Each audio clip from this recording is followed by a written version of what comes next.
The sound of breaking glass echoed through the luxury hotel bathroom as Summer Holt's phone shattered against marble tile. 3 shadows blocked the only exit, their hands reaching for the tech industry's youngest female CEO, worth $3.2 billion. Her security team was 3 floors away at the conference, her panic button ripped from her wrist and thrown into the toilet. In 45 seconds, everything she'd built would be gone, her freedom, her company, maybe her life, unless the single dad washing his hands at the sink was more than he appeared. Welcome to a story where salvation comes from the most unexpected places, where a quiet man with paint-stained fingers becomes a warrior, and where sometimes the people we overlook are exactly who we need most. Stay with me until the end and comment your city below.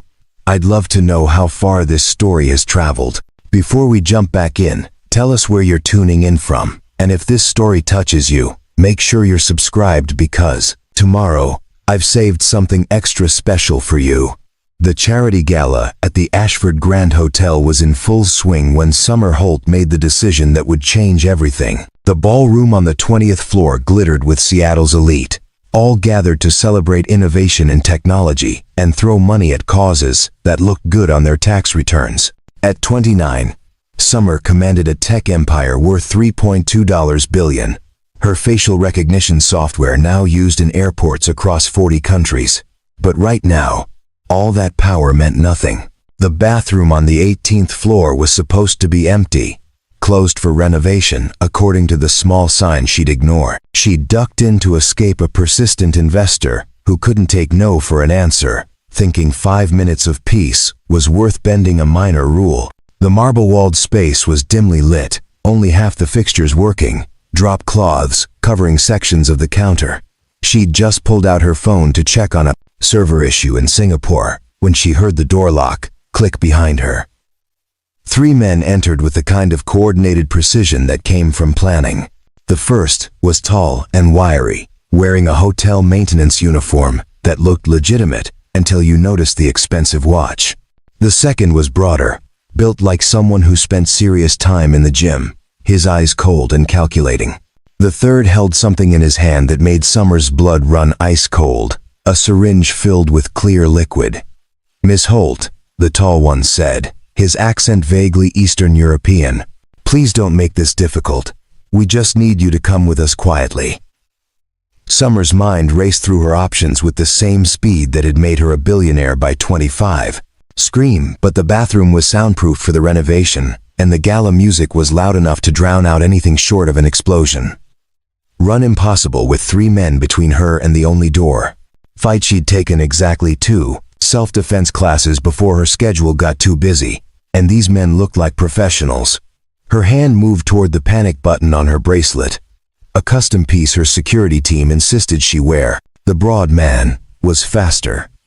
He grabbed her wrist with crushing force, twisting until she gasped in pain. The bracelet snapped off, and he tossed it into the nearest toilet with casual contempt. "Your security detail is watching the main entrances," the tall one continued conversationally, like they were discussing the weather. "The stairwell at the end of this hall leads to a service elevator. In 3 minutes, we'll be in a vehicle heading to the docks. In 6 hours, you'll be on a container ship to somewhere your money can't reach you. Well, not quickly anyway. Who sent you?" Summer forced her voice to stay steady, despite the terror coursing through her veins. "I can pay you triple whatever you're getting." The tall man smiled, and it wasn't pleasant. "Oh, we know you can. But our employer isn't motivated by money. They're motivated by revenge. Apparently, your facial recognition software identified someone they'd rather keep hidden, someone who paid a lot of money to disappear." The pieces clicked together in Summer's mind with horrible clarity. 3 months ago, her software had flagged a businessman in Dubai as a wanted war criminal from the Balkans. The arrest had made international news. She'd thought it was a victory for justice. Now she understood it was a death sentence that just took time to arrive. "My team knows where I am," she tried, but even she could hear how weak it sounded. "Your team thinks you're in the 2nd floor bathroom, where your phone's GPS signal is currently broadcasting from," the broad man said, speaking for the first time. His voice was surprisingly soft, almost gentle, which made him more frightening. Technology is wonderful, isn't it? So easy to manipulate when you know what you're doing. Summer threw her phone at the tall man's face in a desperate attempt to create an opening. He dodged easily, and the device shattered against the marble wall, glass and circuitry scattering across the floor. The man with the syringe stepped forward, and Summer backed up until she hit the cold tile wall. "This will make things easier," Syringe Man said. "You'll wake up somewhere safe. Well, safe for us anyway." That's when the other bathroom stall door opened. The man who emerged looked as surprised to see them as they were to see him. He was maybe 35, tall but lean, wearing paint-stained jeans and a faded band t-shirt that seemed wildly out of place at a charity gala. His dark hair was slightly too long, falling into eyes that were currently widening in shock. He had the kind of face that was handsome in an understated way, the kind you might not notice in a crowd but couldn't forget once you did. For a moment, everyone froze. Summer felt a desperate surge of hope. Another person meant a witness, maybe help, possibly a way out. Then the tall man laughed, a sound like breaking glass. "Well, this is inconvenient. I'm sorry, friend. Wrong place, wrong time." The man in the paint-stained jeans raised his hand slowly, and Summer's hope began to die. He was going to run, or cooperate, or do whatever normal people did when they stumbled into situations way above their pay grade. Why wouldn't he? These were obviously dangerous men, and he was just some guy who'd picked the wrong bathroom. "Look," paint-stained jeans said, his voice carrying a slight southern accent. "Tennessee maybe. I don't know what's happening here, but I'm just going to wash my hands and leave. We can all pretend this never happened." "Afraid not," the tall man said, pulling something from his pocket. Not a gun. This was still a hotel, still technically public, but a knife, the kind that folded out with a practiced flick of the wrist. "Can't have witnesses. You understand?" The man in the paint-stained jeans looked at the common knife, then at Summer pressed against the wall with three men closing in, then back at the knife. Something shifted in his expression, something that transformed his entire bearing. The uncertainty vanished, replaced by a calm that Summer recognized from her most cutthroat board meetings. The calm of someone making a decision and committing to it completely. "Here's what's going to happen instead," he said. And his voice had changed too, carrying an authority that made even the tall man pause. "You're going to let her go. You're going to walk out of here, and we're going to forget this ever happened." The broad man actually laughed. "There's three of us and one of you, hero. And we're professionals." "I counted," paint-stained jeans replied. Then he moved. 6 hours earlier, Easton Brooks stood in front of his daughter's school, watching kids pour out of the building like water breaking through a dam. He spotted Sophia immediately, her backpack nearly as big as she was, her dark curls bouncing as she ran toward him. At 7 years old, she had her mother's smile and her father's stubborn determination. "Dad," she called out, launching herself at him with the kind of faith that only kids possessed, absolute certainty that he would catch her. He always did. "Hey, little bug," he said, swinging her up despite his back protesting. 35 wasn't old, but years of standing at an easel had given him the posture of someone twice his age. "How was school?" "Mrs. Patterson says my volcano painting is the best she's ever seen," Sophia announced with the confidence of someone stating an objective fact. "She wants to put it in the spring art show." "That's because you're brilliant," Easton said, setting her down and taking her hand as they walked toward the bus stop. His truck was in the shop again, the third time this month. And humble, clearly. "You always say being good at something isn't bragging if it's true," Sophia pointed out, using his own logic against him like she always did. Too smart for her own good. That was his daughter. They took the bus back to their apartment in the Greenwood neighborhood, a one-bedroom place where Sophia got the bedroom, and Easton slept on the couch that had seen better days. The building was old, but clean. filled with the kind of people who worked 3 jobs and still barely made rent.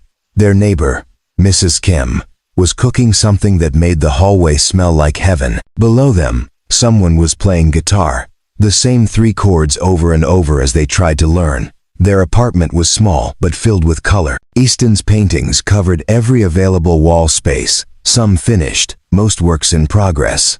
Portraits mostly, capturing the faces of people he saw every day. The barista at the coffee shop, where he worked mornings. The bus driver who always waited an extra 10 seconds when she saw them running. The crossing guard, who knew every kid's name. Preparing and narrating this story took us a lot of time, so if you are enjoying it, subscribe to our channel. It means a lot to us. Now back to the story.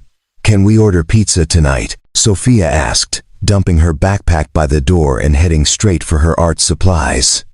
She'd inherited his love of creation, though her medium of choice was sculpture. Their kitchen table was currently home to a clay dragon that was surprisingly anatomically creative.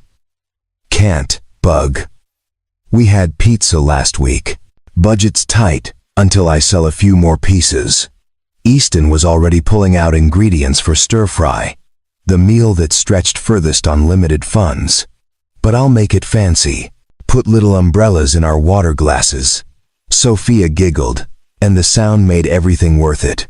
The job at the coffee shop that started at 5 a.m., the evening shifts waiting tables at an upscale restaurant where people spent on one meal what he made in a week.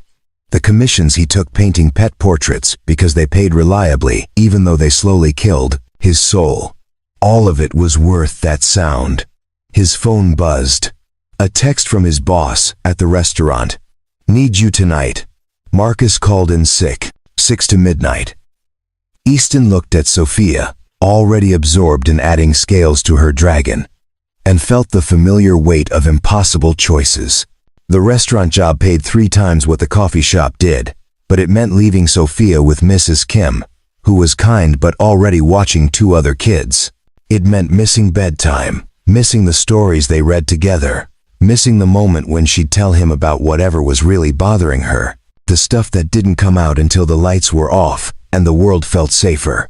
But it also meant making rent, meant keeping Sophia in the decent school instead of the one where metal detectors weren't enough, meant maybe finally fixing the truck instead of relying on Seattle's unpredictable public transit. He typed back, "I'll be there." The restaurant where Easton worked was called Elevation, a farm-to-table place in downtown Seattle, where tech millionaires took clients to impress them with their commitment to sustainable dining. The irony wasn't lost on Easton that he served $20 appetizers while doing math in his head to figure out if he could afford the markdown bread from the day-old bakery. His shift started smoothly enough. Tables turned over efficiently, tips were decent, and he managed to avoid the new manager who seemed to think waiters were only slightly more valuable than furniture. Around 8, things got complicated. The Ashford Grand Hotel next door was hosting some tech charity gala, and the overflow guests had started filling Elevation's bar. Easton was wiping down a table when he overheard a conversation that would change everything, though he didn't know it yet. "I'm telling you, Summer Holt will be there," a man in an expensive suit was saying to his companion. Youngest female billionaire in tech. Made her fortune in facial recognition software. Brilliant and gorgeous, the whole package.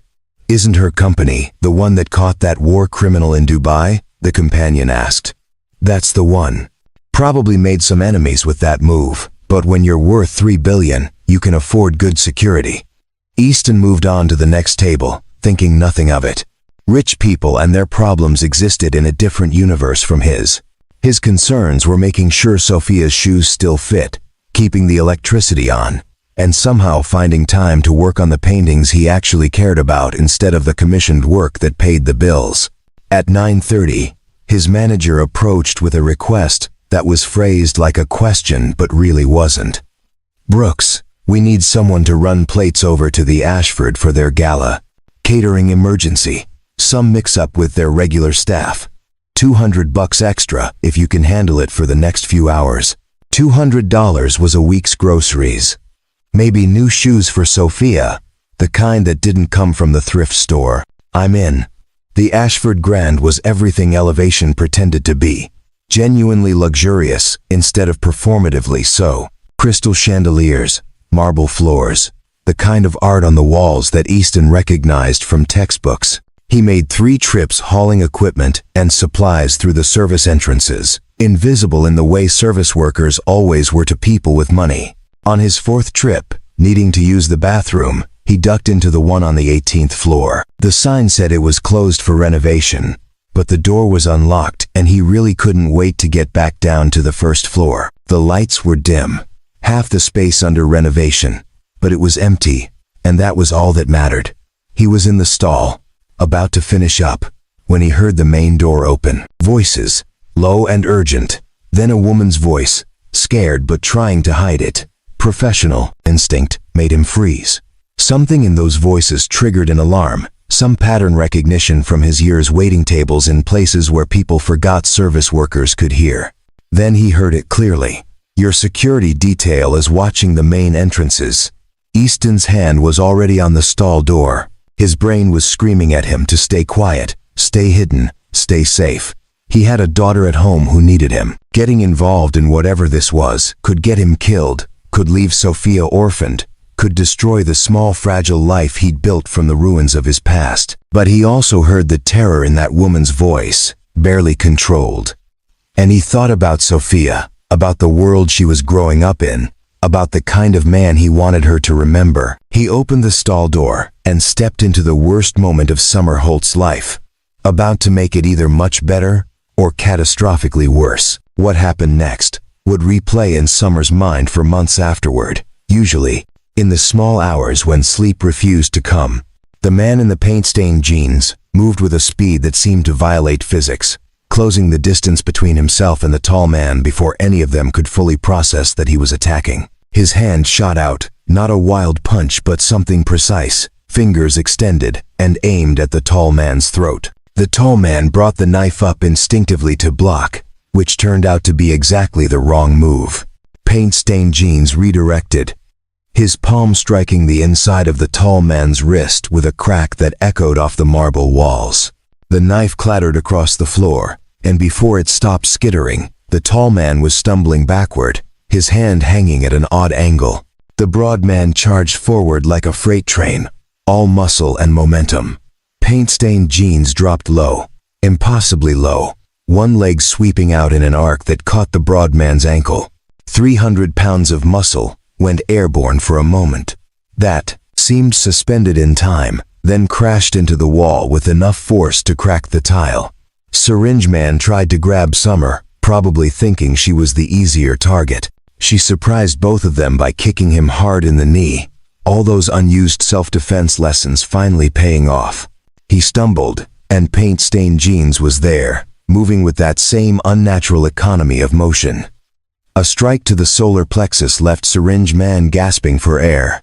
A follow-up that looked almost gentle, but dropped him to the floor completely. The whole thing took maybe 15 seconds. 3 professional kidnappers lay groaning on the bathroom floor. The tall man was cradling his wrist and making sounds that suggested he was rethinking his career choices. The broad man was trying to get up, but couldn't seem to make his legs work properly. Syringe Man had curled into a fetal position, the syringe itself now crushed under paint-stained jeans' shoe. Summer stood pressed against the wall, her mind struggling to process what she'd just witnessed. This man, who'd looked like he might run, who'd seemed like just another civilian in the wrong place, at the wrong time, had just dismantled 3 professionals with the kind of efficiency that shouldn't exist outside of movies. You need to leave. Paint-stained jeans said to the 3 men, his southern accent somehow more pronounced now. Right now, before I change my mind about letting you walk out of here. You broke my wrist. The tall man wheezed. Could have broken your neck. Consider yourself lucky. He pulled out a phone. Not a new model, but a flip phone that looked ancient by modern standards. I'm going to count to 10. If you're still here, I call the cops. If you're gone, we all forget this happened. Your choice. The three men helped each other up, moving with the stiff uncertainty of people who'd just had their entire worldview shattered. They stumbled toward the door. The tall man looking back once, with an expression that mixed pain, confusion, and something that might have been professional respect. "This isn't over," he said, but it sounded hollow. "Yeah, it is. Paint. Stained jeans," replied calmly. "Because if I ever see any of you again, anywhere near her, I won't be nearly this polite."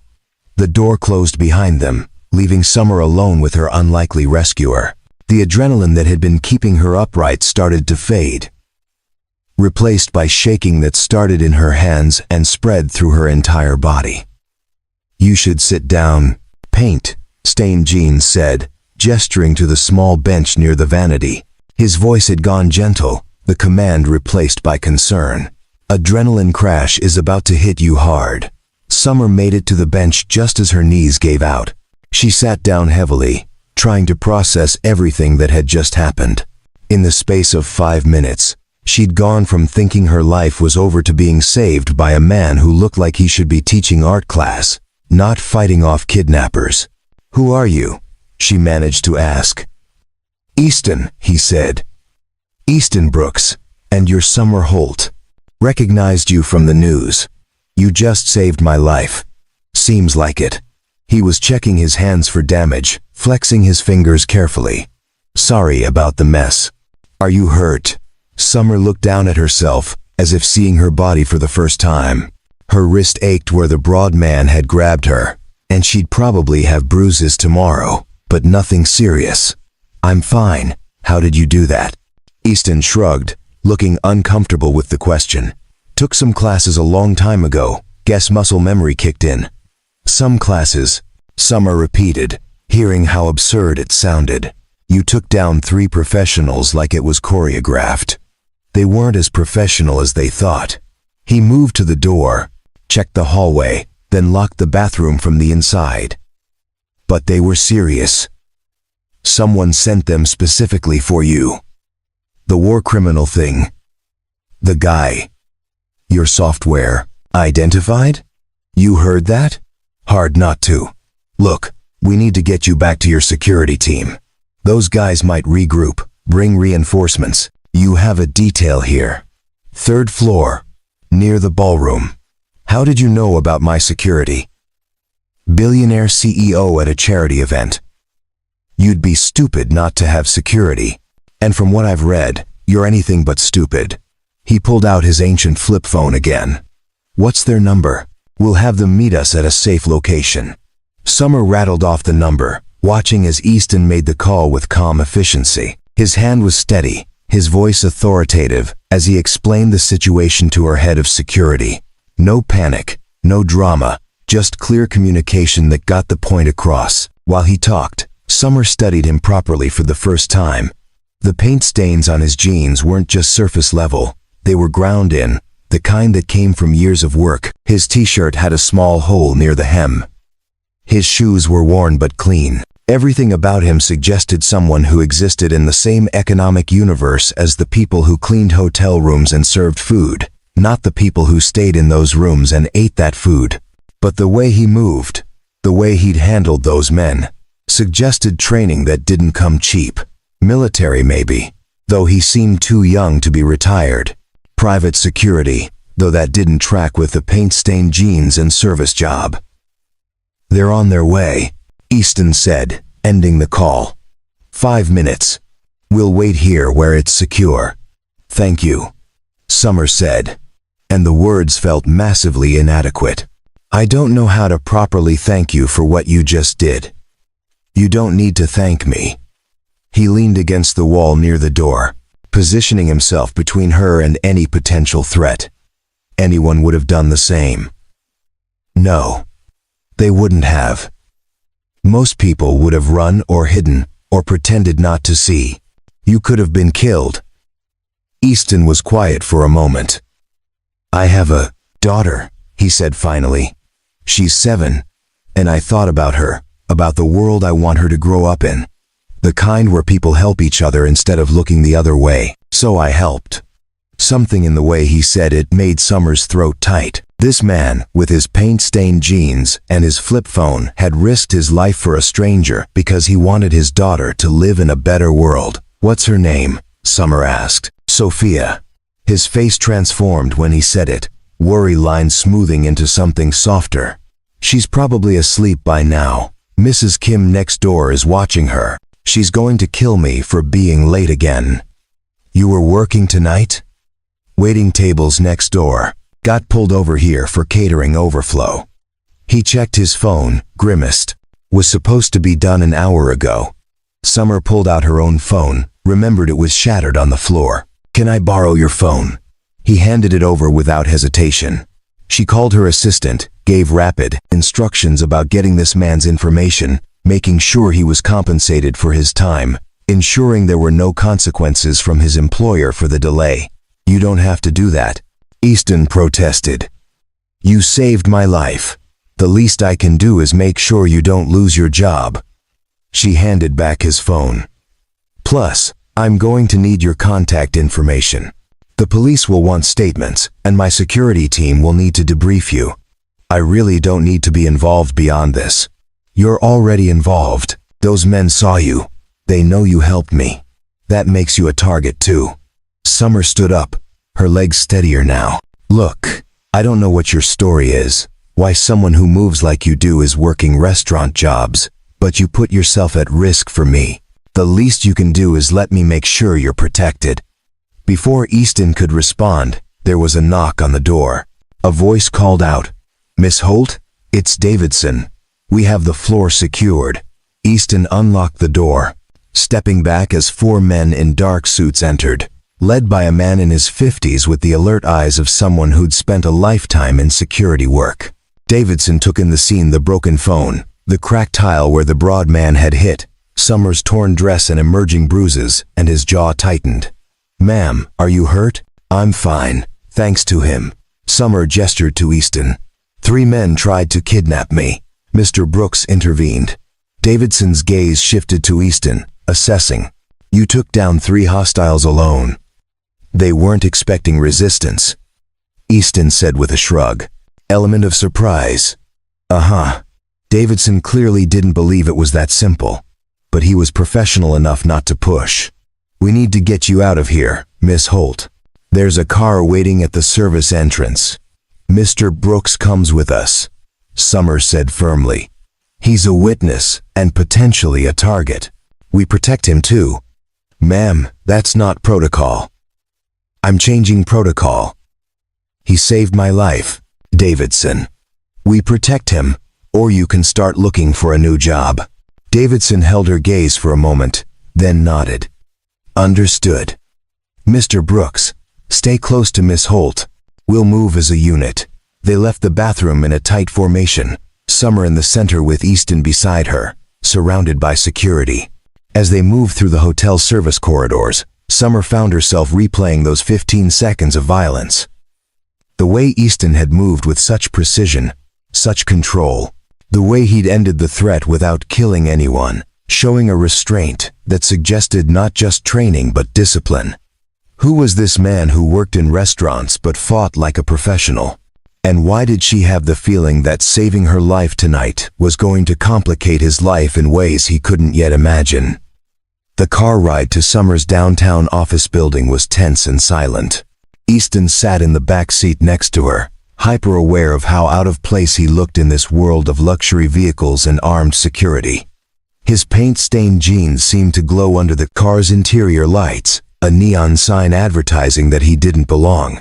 Summer was on her phone, a backup device that Davidson had provided, making calls in rapid succession. Her voice had shifted from the scared woman in the bathroom to something else entirely.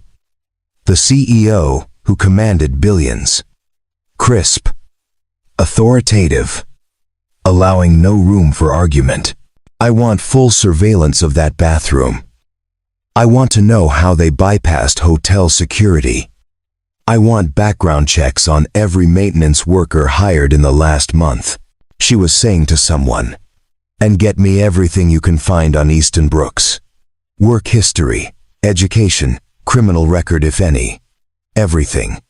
Easton shifted uncomfortably. He understood the need for information, especially given what had just happened. But having his life investigated felt invasive in a way he couldn't quite articulate. Summer ended the call and turned to him.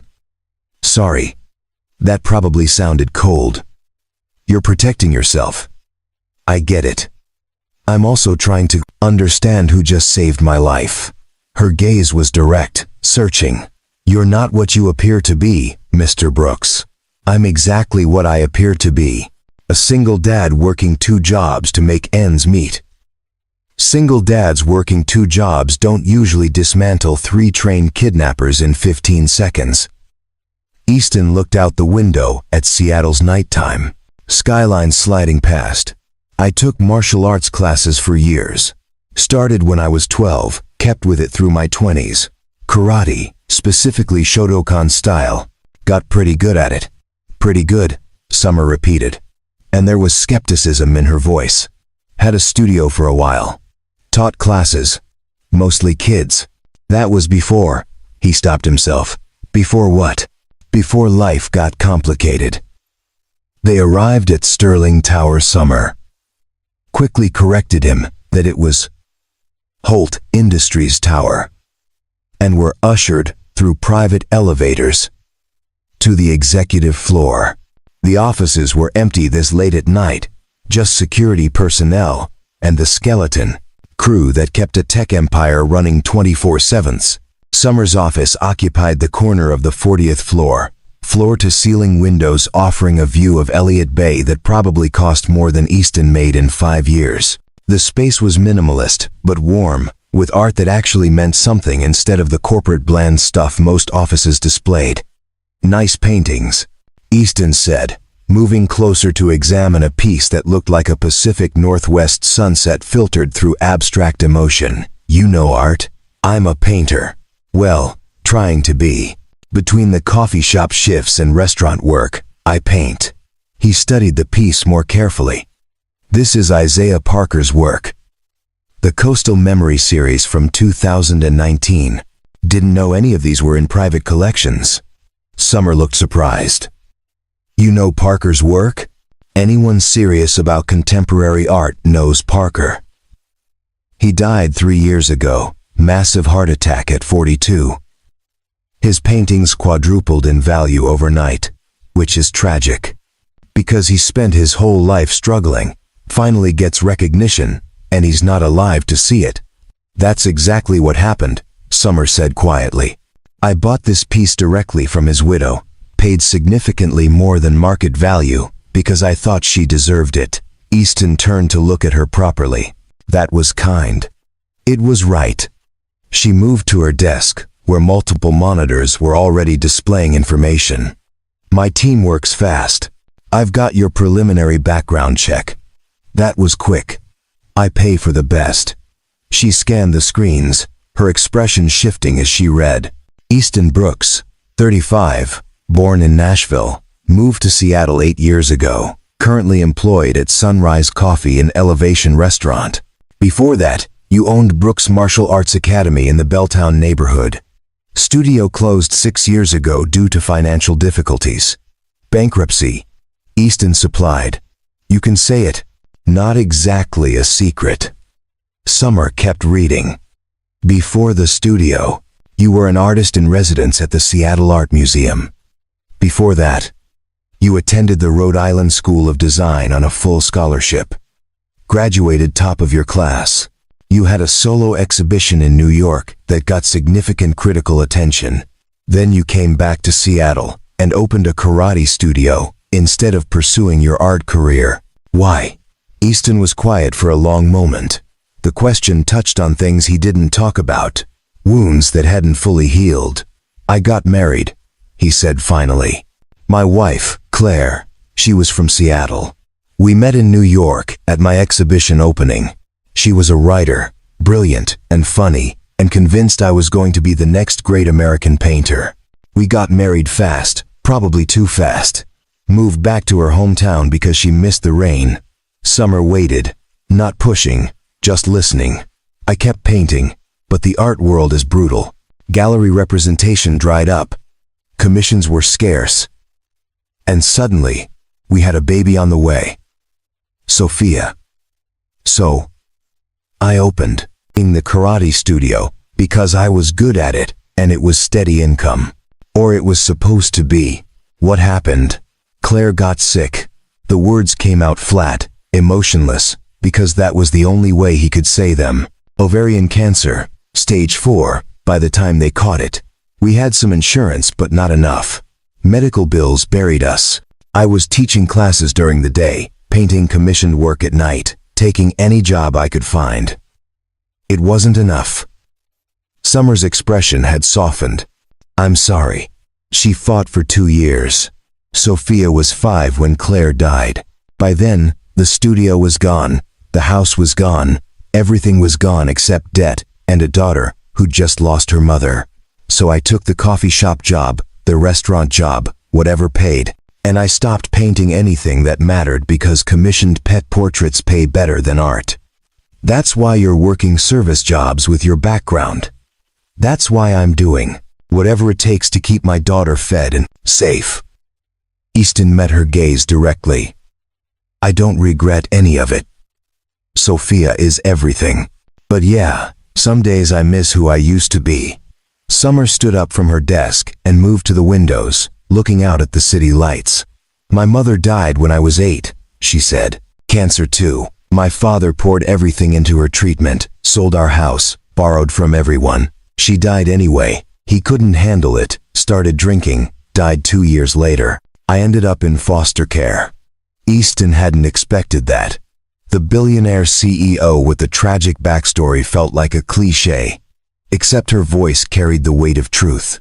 I spent my teenage years bouncing between homes, using school as an escape. Got a full ride to MIT, worked 3 jobs to cover living expenses. Built my first facial recognition algorithm as a sophomore project and sold it for enough money to start my company. I was 23. That's impressive. That's survival. Summer corrected. Same as what you're doing. We both lost people we loved, and we both rebuilt from nothing. The only difference is luck and timing. My algorithm happened to hit the market at exactly the right moment. Your art career got derailed by circumstances beyond your control. Your algorithm was brilliant. That's not luck. And your paintings are brilliant. I looked up your New York exhibition while my team was running your background. The critics called you a master of emotional landscapes. One review said you painted feelings instead of scenes. Easton felt his chest tighten. He hadn't read those reviews in years, had deliberately avoided looking back at what might have been. Point is, Summer continued, you're not just some guy who works 2 jobs. You're an artist who sacrificed his calling for his daughter. You're a martial arts master who walked away from his studio. You're someone who's been through hell and came out still willing to help a stranger in a bathroom. That's who saved my life tonight. I'm really just trying to make rent and keep Sophia happy. You're more than that. And tonight proved it. She turned from the window to face him. Those men who tried to take me, they're professionals, probably ex-military or intelligence. My security team confirmed it from the bathroom footage. They knew exactly what they were doing. And you stopped them like it was nothing. It wasn't nothing. I was terrified. But you did it anyway. That's what courage is. Before Easton could respond, Davidson knocked on the office door. Miss Holt, we have information on the hostels. And we've confirmed Mr. Brooks' apartment building. We've stationed a team there for protection. Wait, what? Easton stood up quickly. Why would you do that? Because you're a witness to an attempted kidnapping of a high-value target. Davidson said matter-of-factly. The people behind this will want to eliminate anyone who can identify the kidnappers. That includes you. Sophia, Easton said, his voice tight with fear. My daughter is there. We know. There's a team watching her specifically. Mrs. Kim is cooperating fully. Your daughter is safe. Summer moved closer to Easton. I told you, you're a target now because you helped me. I take care of the people who take care of me. I didn't help you for protection or money or anything else. I know. That's exactly why you deserve both. She gestured to Davidson. What do we know about the attack? Davidson pulled up a tablet, displaying photos and information. The three men fled the hotel, but we have clear footage of their faces. They match known operatives from a private security firm called Blackpoint Solutions. The firm has connections to several international clients with less than legal business interests. The war criminal, my software identified, Summer said. Most likely, Viktor Kozlov, the Bosnian businessman your tech flagged in Dubai 6 months ago. He's currently in custody awaiting extradition, but his organization is still operational. They have the resources and motivation for this kind of retaliation. So, this isn't over, Easton said. No, Davidson confirmed. They'll try again. Different approach, different operatives, but they'll try again. Summer's phone buzzed. She glanced at it, frowned, then showed the screen to Davidson. We have a problem. What kind of problem? Easton asked. The kind where someone just posted security footage of you fighting off 3 men to social media. It's already gone viral. She turned the phone so Easton could see. The video showed him moving through the bathroom, taking down each attacker with precision. The caption read, "Mystery hero saves tech CEO from kidnapping." Easton felt his stomach drop. No, no, no, no, this can't get out. It already has. 3 million views in the last hour. You don't understand. Easton started pacing, his mind racing. I can't be public. Sophia's safety depends on us being invisible. If people know who I am, where I live, if I become some viral hero, that puts her at risk. From who? Summer asked gently. Besides the people who already know about you from tonight. Easton stopped pacing. His hands clenched into fists. He looked at Summer, at Davidson, at the office that represented a world so far from his own it might as well be another planet. From everyone, he said quietly. From the world that takes people like us and grinds them down. I've spent 8 years keeping my head down, staying invisible, making sure Sophia has a stable, quiet life. And now I'm going viral for being a hero. That's not protection. That's exposure. Summer studied him for a long moment. What if I could fix this? The exposure, the safety concerns, all of it. You can't unviral a video. No, but I can control the narrative. I can provide real security, not just for tonight but ongoing. I can make sure Sophia is safe, that you're safe, that your life doesn't get destroyed because you did the right thing. I don't want charity. It's not charity, it's payment for services rendered. You saved my life, Mr. Brooks. Let me return the favor. The next morning, Easton stood in his tiny apartment kitchen making breakfast, while Sophia chattered about a dream she'd had involving dragons and ice cream. The security team outside his building felt surreal, like he'd woken up in someone else's life. Mrs. Kim had confirmed that men in suits had been watching the building all night. Sophia thought it was exciting, like they were in a movie. Easton thought it was terrifying. His phone still, the ancient flip phone that Summer's assistant had promised to replace, buzzed with a number he didn't recognize. He answered cautiously. Mr. Brooks, this is Catherine Reeves, Miss Holt's executive assistant. Miss Holt would like to meet with you this afternoon at 2 o'clock to discuss ongoing security arrangements and compensation for last night. I have to work, Easton said automatically. We've already contacted both your employers. You've been given the day off with full pay. A car will pick you up at 1:30. She hung up before he could protest. Easton stared at his phone, feeling control of his life, slipping away like water through his fingers. At exactly 1:30, a black car pulled up outside his building. The driver was professional and silent, the kind who'd seen enough that nothing surprised him anymore. They drove through Seattle's midday traffic to Holt Industries Tower, where Catherine Reeves met him in the lobby with the kind of smile that was warm but clearly practiced. Mr. Brooks, Welcome. Miss Holt is running a few minutes behind board meeting. Can I get you coffee? Water? I'm fine. Thanks. She led him to a conference room that was bigger than his entire apartment.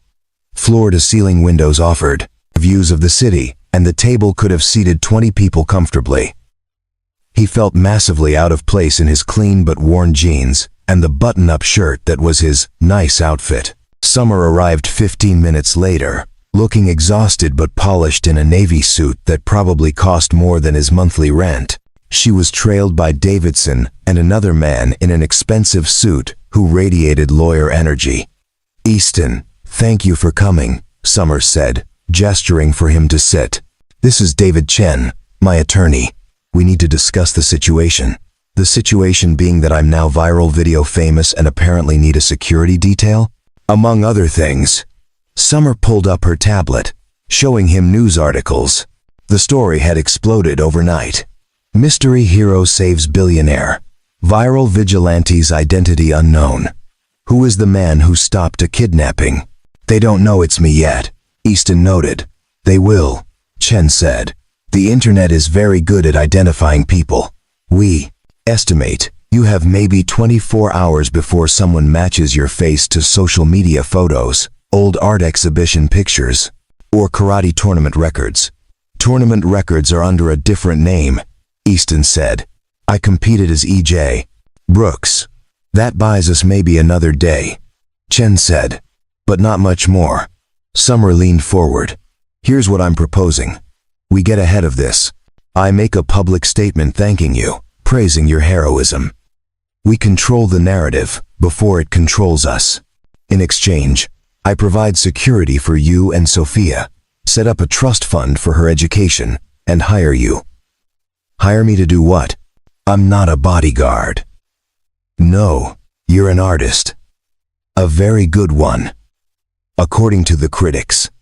I want to commission a series of paintings for Holt Industries' new headquarters building. 20 pieces, your choice of subject, full creative freedom. I'll pay you what you're actually worth, not what the market thinks struggling artists deserve."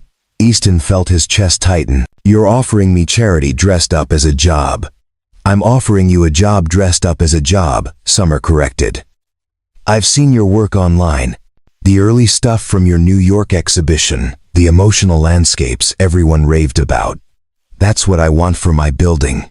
Art that means something, that makes people feel instead of just decorating walls. And the security, the trust fund, that's all just coincidence? That's payment for saving my life, separate transaction." She slid a folder across the table. "The commission contract. 6 months to complete 20 paintings. Payment of $50,000 per piece. 1 million total, half up front." Easton stared at the number. $1 million. He could pay off Claire's medical debt that still haunted his credit, could put Sophia through any college she wanted, could stop working 2 jobs and actually have time with his daughter. It was too much, too easy, too good to be true. "What's the catch?" he asked. "No catch. You paint, I pay. That's how commissions work. Commissions don't usually come with security details and trust funds." Summer's expression shifted, something harder sliding into place. "You saved my life, Easton. Those men were going to kidnap me, probably kill me eventually. You stopped that from happening, and now you're in danger because of it. This isn't charity. This is me making sure that doing the right thing doesn't destroy your life. I have a daughter to protect. Getting involved with billionaires and kidnapping plots and viral videos, that's the opposite of protection. Staying invisible won't protect you anymore," Davidson interjected. "You're already involved. The people who sent those kidnappers know your face. They have resources to find you whether you accept Miss Holt's offer or not. The question is whether you face that threat alone or with proper protection." Easton stood up, suddenly needing space. He moved to the windows, looking down at the city 40 floors below.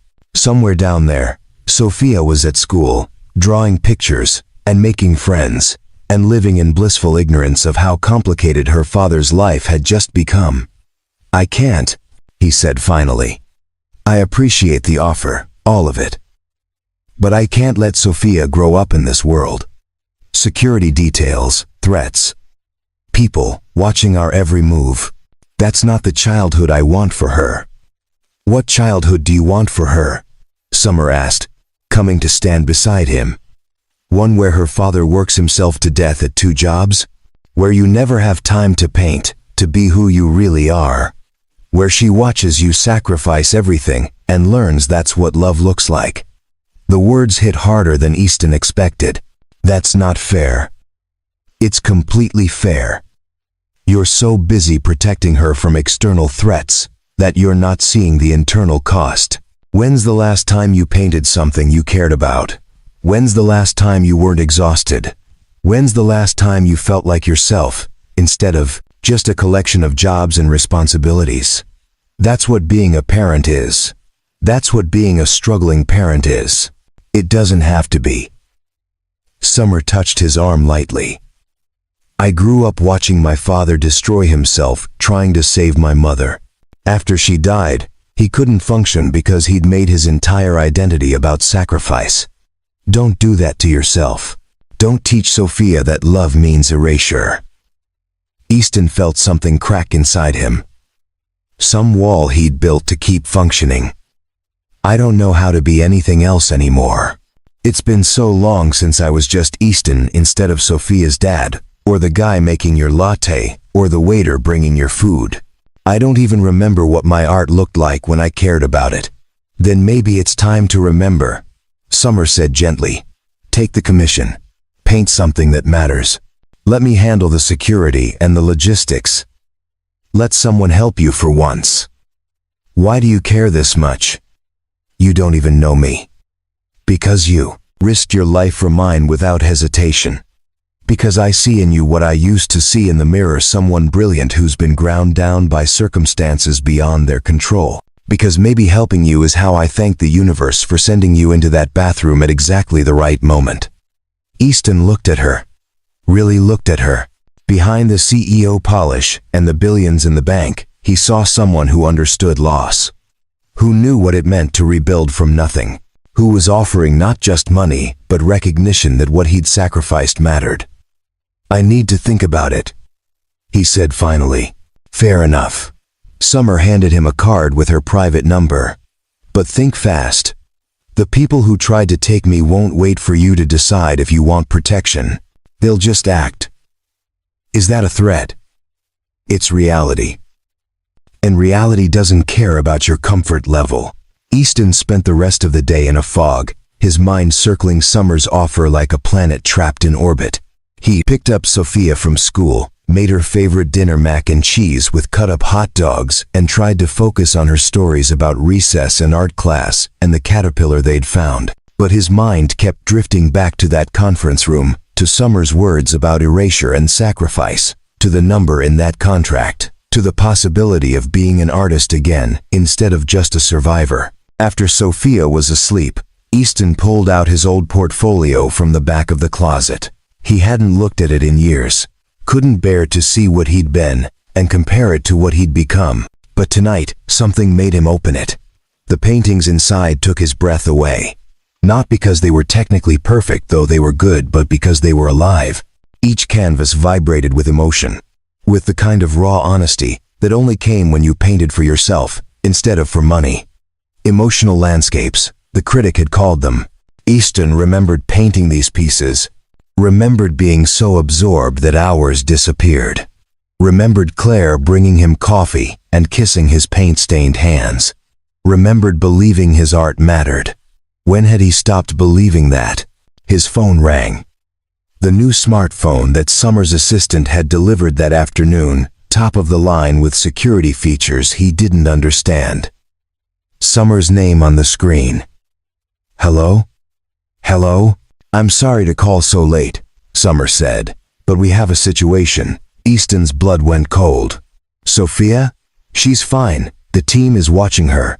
But we intercepted chatter about another attempt. They're planning something for tomorrow, trying to grab you instead of me, using you as leverage. Of course they are. Easton sat down heavily on his threadbare couch. What do I do? Let me bring you in. You and Sophia. I have a secure property outside the city, fully staffed, completely safe. Just until we can neutralize the threat. Run and hide. That's your solution? Strategically retreat until we can eliminate the problem permanently. Yes.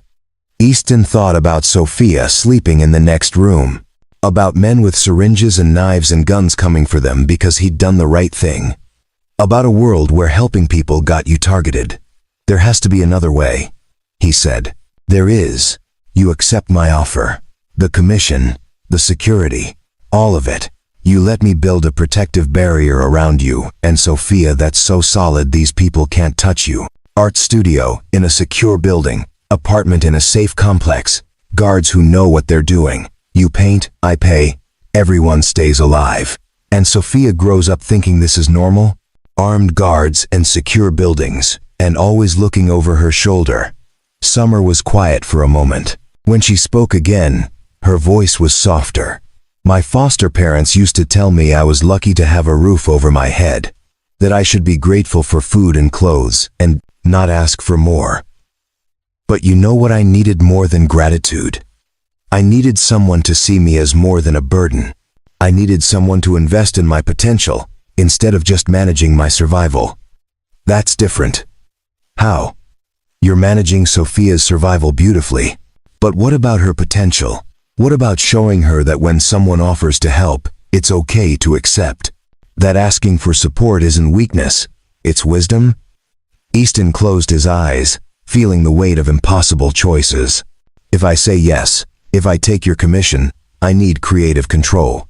Not just painting what you want, but painting what matters to me. Even if it's uncomfortable or raw, or not suitable for corporate walls.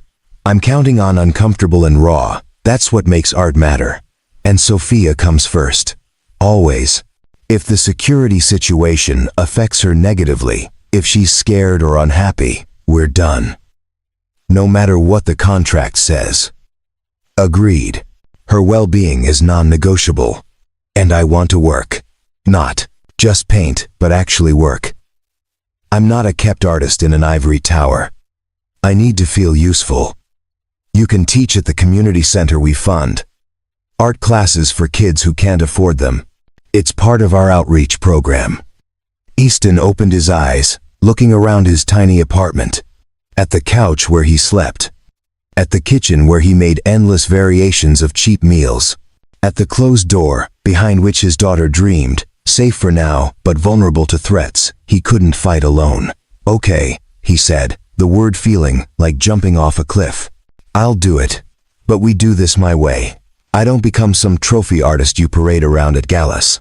I paint what I want, teach who I want, live as normally as possible given the circumstances.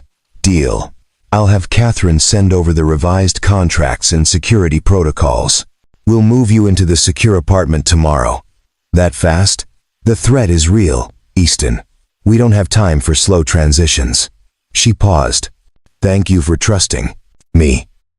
I'm not sure I do, but I trust that you want to keep Sophia safe, and right now, that's enough. After hanging up, Easton sat in the dark apartment for a long time. He'd just agreed to let a billionaire essentially take over his life. To move into her world, accept her protection. Paint for her company. Everything in him screamed that this was a mistake, that accepting help was the first step toward losing himself completely. But then he thought about the paintings in his portfolio, about the artist he'd been before life demanded he become something smaller, about Sophia growing up watching him shrink, versus watching him create. Maybe Summer was right. Maybe love wasn't just sacrifice. Maybe it was also choosing to be whole so you could show your kid what wholeness looked like. He pulled out his phone and texted Summer. When do we start? Her response came immediately. How about right now? I'm outside. Easton went to the window and looked down. Sure enough, there was Summer's car, idling at the curb. He could see her in the back seat, looking up at his building. Against his better judgment, he grabbed his jacket and went downstairs. Summer was standing beside the car when he emerged, looking surprisingly casual in jeans and a sweater, her hair down instead of up, in its usual CEO style. "Couldn't sleep," she said by way of explanation. "Kept thinking about our conversation. Wanted to make sure you were really okay with this." "I'm not okay with any of it," Easton admitted, "but I'm doing it anyway because the alternative is worse. Honest, I appreciate that." She gestured to the car. "Want to take a drive? I'll show you the apartment, the studio space. Let you see what you're actually agreeing to. It's almost midnight. Best time to see the city. No traffic." Easton knew he should say no. Should go back upstairs and get what little sleep he could before his life changed completely. But something about the way Summer stood there, vulnerable despite her billions, made him nod. They drove through Seattle's empty streets, and Summer pointed out landmarks and told him stories about building her company from nothing. She was different like this, without the CEO armor. More real, more human. The secure apartment building was in Capitol Hill. Modern, but not ostentatious. The unit itself was twice the size of his current place, with 2 actual bedrooms and a view of the Space Needle. "Sophia will love this," Easton said, standing at the window. "There's a park 2 blocks away, very safe, good schools nearby. The building has a gym, a library, even a small art room that residents can use. You thought of everything. I'm good at logistics." Summer moved to stand beside him. "But I'm still learning the human part. The part where I don't accidentally steamroll people while trying to help them." "You're doing fine." "Am I?" "Because I keep thinking about what you said, about not wanting charity, about wanting to feel useful. I don't want to take away your agency while trying to protect you." Easton turned to look at her. "Why does this matter so much to you? Really?" Summer was quiet for a long moment. "Because when I was 16, homeless, and sleeping in my car between foster placements, someone helped me. A teacher who saw that I was brilliant but drowning. She got me into a program for at-risk youth, helped me apply to colleges, wrote recommendation letters. She didn't just give me money, she gave me a path forward." "What happened to her?" "She died 5 years ago. Car accident. I never got to thank her properly, never got to show her what her investment in me became." Summer's voice was thick with emotion. "So maybe I'm helping you because I couldn't help her. Maybe I'm paying forward what I can never pay back. Does that make it charity?" "No," Easton said softly. "That makes it grace." They stood there in the empty apartment, 2 people who'd lost too much and were trying to build something from the wreckage. Outside, the city glittered with promise and threat in equal measure. "We're going to make this work," Summer said with certainty. "You're going to paint again. Really paint. And Sophia is going to grow up safe and happy. And maybe we'll both learn that accepting help isn't weakness." "When do you learn that?" Easton asked. Summer smiled, sad and knowing. "I'm still working on it. But having you around someone who sees through the CEO, act to the person underneath, that helps." "Is that what I do?" "You see people, Easton. Really see them. It's all over your paintings, that ability to capture not just faces but souls. You saw me in that bathroom, saw that I was terrified but trying to be brave. And you acted. That's a gift. Or a curse, depending on the day. Gifts often are." She checked her phone, grimaced. "I should let you get back. Tomorrow's going to be intense. Moving day, security briefings, contract signings. Catherine will handle most of it, but you'll need to be present." They drove back to Easton's apartment in comfortable silence. When Summer dropped him off, she said, "Thank you for giving this a chance, for trusting me even though you don't have to. Thank you for caring enough to push, for seeing me as more than just the guy who saved you. You're so much more than that," Summer said, "and I'm excited to watch you remember it." Easton went back upstairs to his apartment, to his sleeping daughter, and his uncertain future. But for the first time in years, uncertainty felt like possibility instead of threat. He pulled out his old sketchbook and started drawing, not a pet portrait, not a commission, but something from his own imagination. Lines flowed across the page, taking shape into something that might become a painting, something that mattered. Outside, the security team watched. Inside, Sophia dreamed. And Easton Brooks, artist and father and unlikely hero, began the long journey back to himself. The move happened so quickly that Easton barely had time to process it. Within 48 hours, he and Sophia were living in the Capitol Hill apartment, surrounded by boxes and the kind of security that made his daughter think they were movie stars. "Dad, why do we have bodyguards?" Sophia asked on their third morning, watching through the window as two suited figures stood by the building entrance. "Because I helped someone important," Easton said, keeping his voice light. "And sometimes, when you help important people, other people pay attention. Like heroes in movies? Something like that, Bug." The viral video had died down after Summer released a carefully crafted statement thanking a brave citizen, without naming him. Her PR team had managed to redirect the narrative toward corporate security protocols, effectively boring the internet into moving on to the next viral moment. But the threat remained real, even if it was no longer public. Easton's new studio space was in a converted warehouse in the industrial district, 1,500 square feet of natural light and possibility. Summer had equipped it with everything he could need: professional, grade easels, a full spectrum of paints, canvases in every size. Walking into it felt like stepping into a dream he'd forgotten he had. But the dream came with complications. His first week painting produced nothing but false starts and frustration. He'd stare at blank canvases for hours, brush in hand, waiting for the spark that used to come so easily. The pressure of creating something worthy of $1 million commission was crushing. "You're overthinking it," Summer said when she stopped by to check on his progress. She'd started doing that. Casual visits that weren't quite dates but felt like more than business meetings. "I'm out of practice," Easton countered, gesturing at his failed attempts scattered around the studio. 8 years of painting pets and landscapes for tourists. "I don't know if I can still do this." "You can. You're just scared." She picked up one of his discarded sketches, studying it. "This is beautiful. Why did you abandon it?" "Because it's not good enough." "For who? Me? I already told you I want your truth, not perfection." She set the sketch down carefully. "Or is it not good enough for you? Are you afraid that the artist you used to be is gone?" The question hit too close to home. What if he is?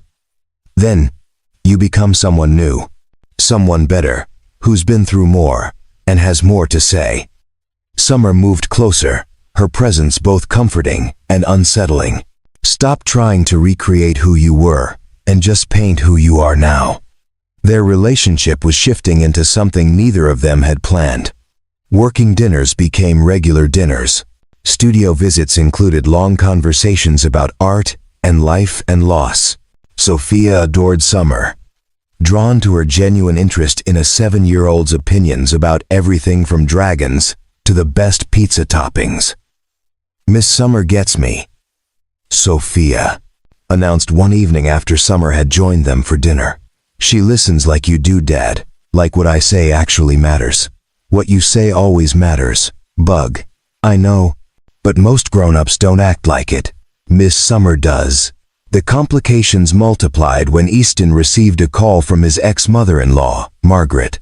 He hadn't heard from her in 6 months, not since their last uncomfortable interaction about Sophia's upbringing. "I saw the news," Margaret said without preamble, "about you and that billionaire woman. Sophia is being dragged into some dangerous situation because of your choices." "Sophia is perfectly safe," Easton replied, keeping his voice neutral. "We have professional security. She should be with family. Real family. Not living in some high-rise with bodyguards." Margaret's voice was sharp with judgment. Claire would never have wanted this for her daughter. The invocation of his dead wife felt like a low blow. Claire would have wanted Sophia safe and happy. "She is both. I want to see her this weekend." "That's not possible right now." "Are you keeping me from my granddaughter?" "I'm protecting my daughter from a threat you don't understand." Easton rubbed his temples, feeling a headache building. "When things settle down, we'll arrange a visit." Margaret hung up without saying goodbye, And Easton knew she wouldn't let this go. She'd never approved of him, had only tolerated their marriage because Claire loved him. After Claire's death, Margaret had made several attempts to get custody of Sophia, arguing that a struggling artist couldn't provide proper stability. She'd been right then, but things were different now. Except they weren't. Not really. He was still dependent on someone else's generosity. Still one bad decision away from losing everything. Still proving Margaret's point that he couldn't provide for his daughter on his own. Summer found him that evening at the studio, staring at a blank canvas with a glass of whiskey he hadn't touched. "Bad day?" she asked. "My former mother-in-law thinks I'm endangering Sophia by accepting your help. She's threatening to pursue custody." Summer sat down beside him, her shoulder touching his. "Can she do that?" "Probably not. But she can make our lives miserable trying." Easton finally took a sip of the whiskey, grimacing at the burn. "She's right, though. I've dragged Sophia into a mess that isn't her fault." "You saved someone's life. That's not a mess, that's heroism. Heroism that requires my daughter to have bodyguards." "Temporary bodyguards," Summer corrected. "Davidson's team is close to identifying everyone involved in the kidnapping attempt. Once they're neutralized, life goes back to normal. Well, normal, with better security, and your art career resurrected." Easton turned to look at her. "Why are you really doing all this? And don't say it's just gratitude, or paying it forward. There's something more." Summer was quiet for a long moment. "Because you remind me of what matters. In my world, everyone wants something. Money, access, favors, connections. You just wanted to help. That's so rare, it's almost extinct. I'm not some noble creature. I have wants too." "Like what?" The question hung in the air between them, charged with possibility. Easton could feel the pull toward her, the way her presence made him feel seen in ways he hadn't experienced since Claire died. But wanting her felt like betrayal, like moving on meant leaving his wife behind. He started, then stopped. "I want to be enough on my own. Without help, without handouts, without security teams, just me, being enough for my daughter." "You already are enough," Summer said softly. "Accepting help doesn't change that. It just means you're smart enough to recognize when fighting alone is harder than fighting together." Before Easton could respond, his phone rang. Davidson's name on the screen made his stomach drop. "We have a problem," Davidson said when he answered. "Margaret Brooks just filed for emergency custody of Sophia. She's claiming you're exposing her to danger and living off your employer in an inappropriate relationship. The hearing is in 3 days." The courtroom was smaller than Easton expected, less dramatic than television made it seem. But the stakes were higher than any movie could capture. Sophia sat in a waiting room with a court-appointed advocate, drawing pictures while her entire future was decided by strangers.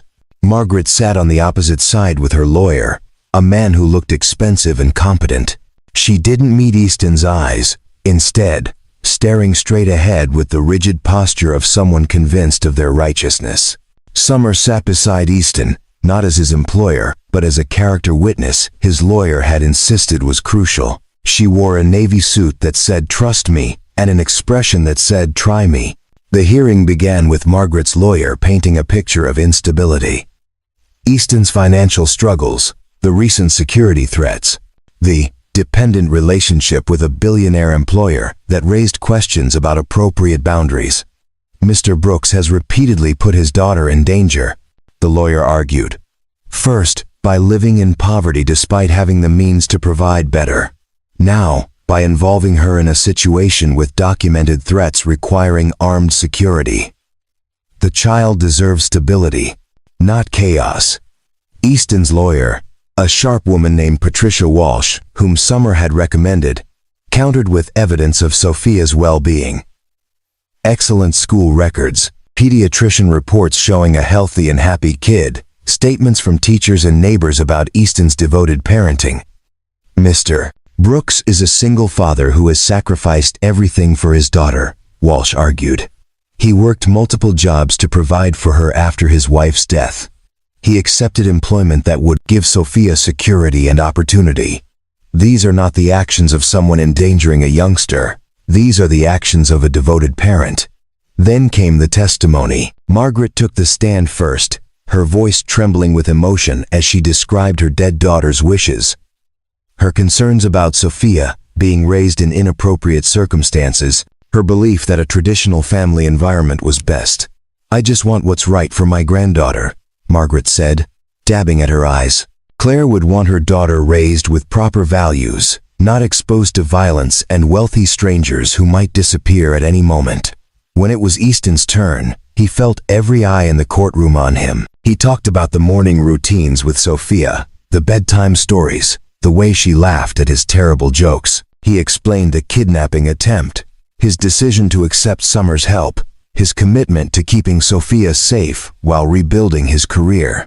"I love my daughter more than anything in this world," Easton said, his voice steady despite the fear. "Every choice I've made has been about giving her the best life possible. Is our situation complicated right now? Yes. But Sophia is thriving. She's happy, she's safe, and she knows she's loved. That's what matters." Walsh called Summer to the stand next, and Easton watched her transform from friend to executive, her authority filling the courtroom. "Mr.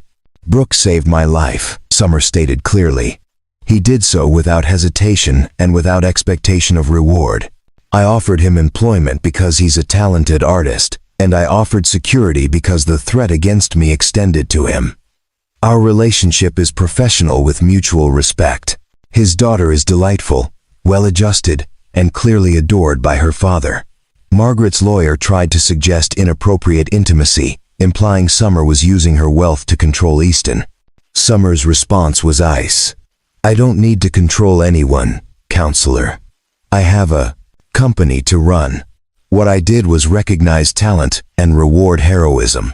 If that's inappropriate, then perhaps we need to reconsider how society treats people who do the right thing." The judge, a woman in her 60s who'd seen everything, asked Sophia's advocate for her assessment. The advocate described a bright youngster who spoke glowingly about her father, who was adjusting well to recent changes, who showed no signs of distress or neglect. "In my professional opinion," the advocate concluded, "Sophia Brooks is exactly where she should be, with a parent who loves her completely." The judge took a brief recess, and Easton waited in the hallway with Summer, his hands shaking from adrenaline. "Whatever happens," Summer said quietly, "we fight this. Appeals, higher courts, whatever it takes. She's my daughter, I can't lose her." "You won't. I promise, you won't." When they returned to the courtroom, the judge's expression was unreadable. "I've reviewed all evidence and testimony," she began. "Mrs. Preston, I understand your concerns come from love for your granddaughter. However, concern is not sufficient grounds to remove a youngster from a devoted parent. Mr. Brooks has demonstrated consistent, responsible parenting. The current security situation is temporary and professionally managed. His employment arrangement with Miss Holt, while unusual, shows pragmatism rather than poor judgment." Easton felt his lungs expand, hope flooding in. "Furthermore," the judge continued, "I'm troubled by the implication that accepting help when needed indicates weakness. Mr. Brooks lost his wife, faced bankruptcy, and rebuilt his life while maintaining his daughter's well-being. That shows strength, not instability. Petition for custody transfer is denied." The relief was so intense Easton thought he might collapse.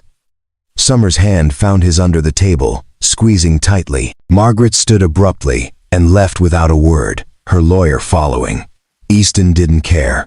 He'd won. Sophia was his. Later, after the paperwork was complete and they'd collected Sophia from the waiting room, Easton held his daughter close in the courthouse hallway. "We get to stay together, Bug," he whispered into her hair. "I know, Dad. I told the nice lady you'd never let me go." Sophia pulled back to look at him seriously. "You're the best dad ever. Even Grandma Margaret doesn't understand that like I do." Summer watched them with an expression Easton couldn't quite read, something soft and yearning. That evening, After Sophia was asleep, Summer came to Easton's apartment with champagne and takeout from an expensive restaurant. "Celebrating?" Easton asked, letting her in. "You won.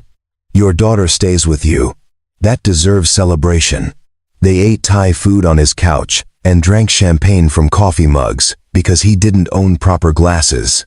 The conversation flowed easily, touching on everything and nothing, until Summer asked the question that had been hanging between them for weeks. "What are we doing, Easton? This thing between us, what is it?" Easton set down his mug, considering. "I don't know. You're my employer, my friend, someone I'm attracted to but shouldn't be, because it complicates everything. What if I'm tired of uncomplicated?" Summer shifted closer. "What if I want complicated with you? I'm a mess. Single dad, broke artist, guy with security threats. I'm a mess too. Workaholic billionaire, with enemies and trust issues." She smiled. "Maybe we're the right kind of mess for each other." Easton knew he should be cautious, should consider all the reasons this was inadvisable. But Summer was looking at him like he mattered, like he was more than just the help, or the hero, or the struggling artist. She saw him, completely, and wanted him anyway. He kissed her, and it felt like finally exhaling after holding his breath for years. 3 months later, Easton stood in his studio surrounded by completed canvases. 20 paintings that told a story of loss and recovery, of single parenthood and unexpected heroism, of learning to accept help and finding yourself again. They were raw and honest, and exactly what Summer had asked for. She walked through the studio with her curator, examining each piece carefully. Easton watched her face, trying to read her reaction. "These are remarkable," the curator breathed. "The emotional depth, the technical skill, combined with vulnerability. This is museum-quality work." Summer stopped in front of the largest canvas, a piece Easton had titled Rescue. It showed 2 figures in a dark space, one reaching toward the other, but the perspective made it unclear who was saving whom. "This one," Summer said softly. "This is us, isn't it? I saved you in a bathroom. You saved me from drowning in my own life. Seemed fair to commemorate it." She turned to him, eyes bright. "They're perfect. All of them. You found yourself again. You helped me find myself again." Easton corrected. "You and Sophia, you both, reminded me I was more than just surviving." The opening of Easton's exhibition at Holt Industries' new headquarters became a major art world event. Critics came, collectors came, people who'd written him off years ago suddenly remembered his talent. The paintings were powerful enough to stand alone, but the story behind them, the viral video hero turned celebrated artist, added a narrative that captured public imagination.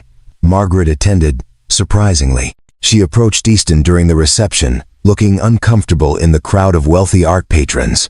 "I was wrong," she said without preamble. "About you. About this situation. Claire would be proud of what you've become, how you've raised Sophia." "Thank you," Easton said, meaning it. "You can see her more often, if you want, now that things have stabilized." "I'd like that." Margaret glanced at Summer across the room, chatting with Sophia about one of the paintings. "She's good for you. Both of you." "Yeah, she is." The exhibition's success launched Easton back into the art world properly. Galleries started calling, collectors wanted commissions, and suddenly he had the problem of too much demand instead of not enough. But he was careful this time, selective about what work he accepted, protective of his time with Sophia.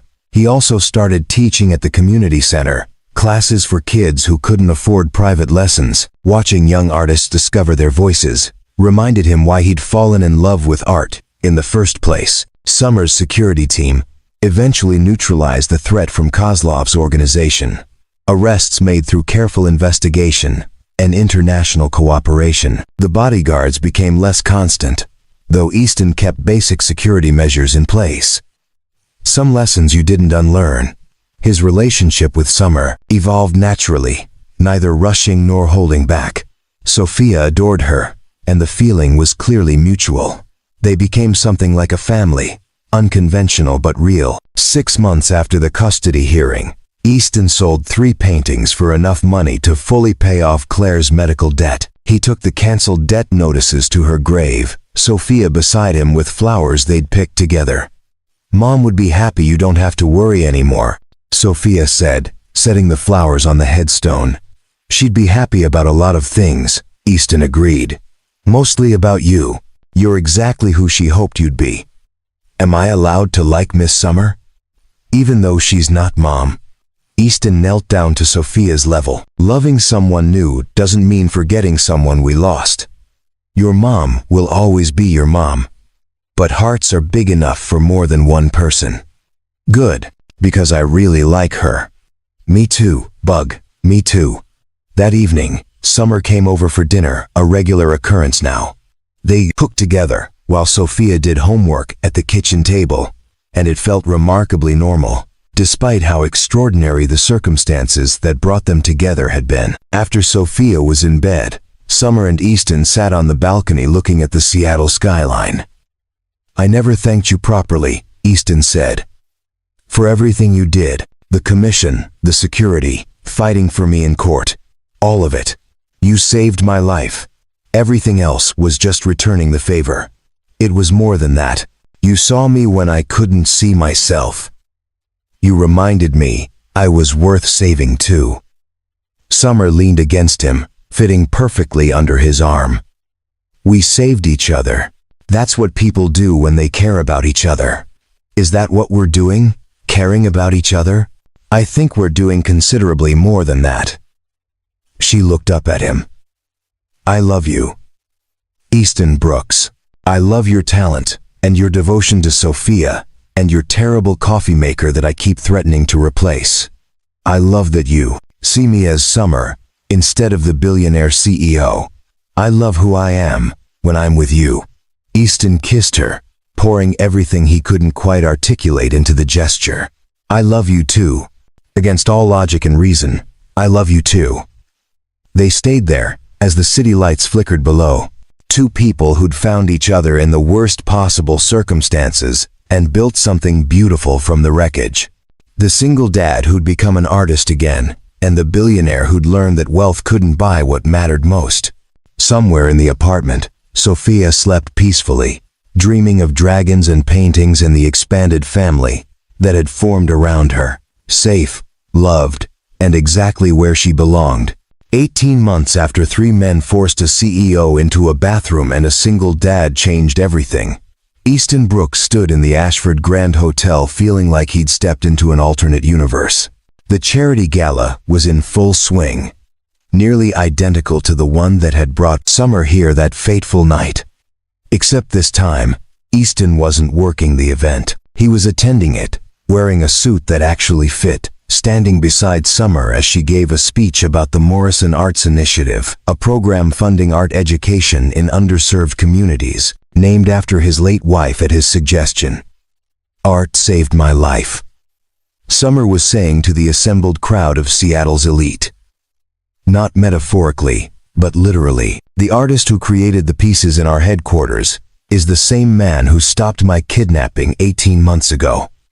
Easton Brooks reminded me that heroism comes in unexpected forms, and that investing in artists means investing in people who see the world differently, who challenge us to be better. Sophia sat in the front row beside Margaret, both of them beaming with pride. His daughter wore a velvet dress she'd picked out herself, and had already charmed half the attendees with her opinions on which hors d'oeuvres were best. After the speech, Summer found Easton in the crowd. "Want to see something?" she asked, taking his hand. She led him through the hotel's corridors to the 18th floor, to the bathroom where everything had changed.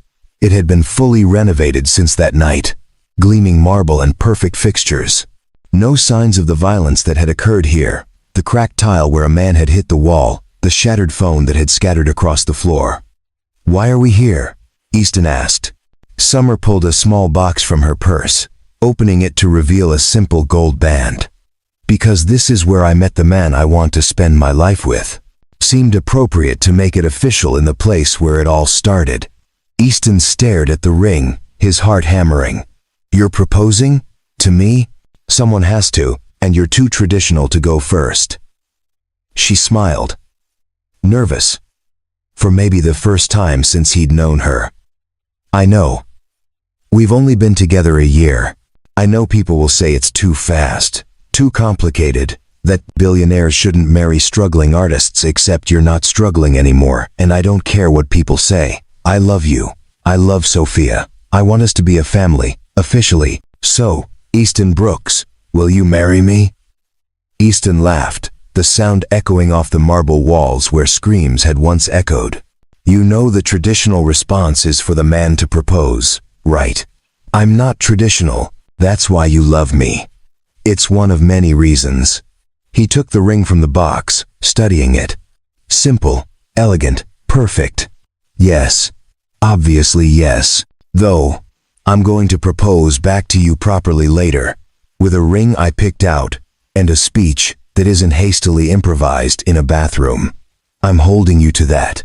Summer kissed him, and it felt like every moment since that first night had been leading to this one. They returned to the gala as an engaged couple, the news spreading through the crowd like wildfire. Sophia launched herself at both of them when she heard, squealing about being a flower girl, and could she please have a dragon-themed wedding, because that would be amazing. Later, as the gala wound down, Easton found himself standing in the same spot where he'd emerged from that bathroom stall, the place where he'd made the decision to get involved instead of hiding. Davidson approached, looking more relaxed than Easton had ever seen him. Never thought I'd see you at one of these events as a guest, Brooks. Life is strange, Easton agreed. You know, I've been doing security for 20 years. Seen a lot of close calls, a lot of brave people. But what you did that night, that was something special. No training, no preparation, just saw someone who needed help and helped. Anyone would have done the same. No, they wouldn't have. Most people would have run or hidden. You stood up. That matters. After Davidson left, Summer joined Easton again. What are you thinking about? About how 18 months ago I was washing my hands in this hotel, trying to make enough money to keep the lights on. About how I almost didn't open that stall door. About how different everything could have been if I'd made a different choice. But you didn't. You chose to help, and that choice changed both of our lives. She leaned against him. You gave me my life back. I gave you your art back. We gave each other a future neither of us expected. Think Sophia's ready for this. A new family dynamic, media attention, everything that comes with marrying a billionaire. I think Sophia could handle anything. She's got your strength and Claire's spirit. Plus, she's already planning our wedding down to the centerpieces. Easton pulled Summer close, looking around the hotel corridor where his life had pivoted. You know what the crazy part is? I'm grateful. For the kidnapping attempt, for the danger, for everything that happened. Because it brought me here. To you, to this life. To remembering who I was supposed to be. Sometimes the worst moments lead to the best transformations, Summer said softly. Sometimes salvation really does come from the most unexpected places. They left the hotel hand in hand, stepping out into the Seattle night. Behind them, the Ashford Grand stood tall and lit, holding the secret of what had happened in that bathroom. A story of violence transformed into love, of desperation becoming hope, of two people who'd saved each other in all the ways that mattered. Easton thought about the paintings in his studio, the classes he taught, the daughter who believed her father could do anything. He thought about the single dad who'd been drowning and the billionaire who'd been isolated despite her wealth. Two people who'd found each other in the darkest moment and built something luminous from it. Sophia ran ahead to the car, already chattering about wedding plans. Margaret followed more slowly, smiling at the family they'd become. And Easton walked beside Summer, the woman who'd seen past the paint-stained jeans to the artist, underneath, who'd reminded him that accepting help wasn't weakness, but wisdom. In the distance, the city sparkled with possibility. And Easton Brooks, artist and father and hero, finally understood that sometimes the bravest thing you can do is open a door when every instinct tells you to stay hidden. Sometimes, the worst moments are just the beginning of the best chapters. Sometimes, three men force a CEO into a bathroom, and a single dad walks in at exactly the right moment to change everything. Up next, you've got 2 more standout stories right on your screen. If this one hit the mark, you won't want to pass these up.